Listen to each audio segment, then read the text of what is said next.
মোটরের পানি দিয়ে পুকুরটারে ভরে ফেললাম। ভরার পরে দেখ কিছু মাছ ছিল, মাছগুলি মারা গেল। ভাই দুঃখের বিষয়, কেন মারা গেল? পানির কারণে মারা গেল নাকি? তবে আমার সন্দেহ হয় পানিতে কোনো সমস্যা আছে বিধেই এই মাছগুলি মারা গেল। এই দেন সাদা সাদা মাছ, এই যে সাদা সাদা মাছ মারা গেছে।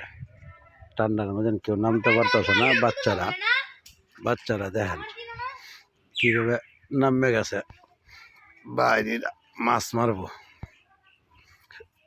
কেউ তোমরা উদাম শরীরে কেন লাগিয়ে নামছ না?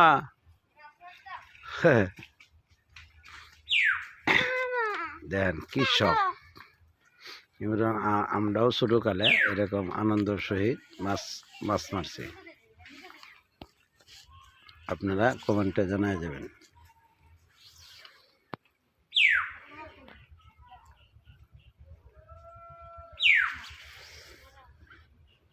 বাবা তুমি কি করবা? খালি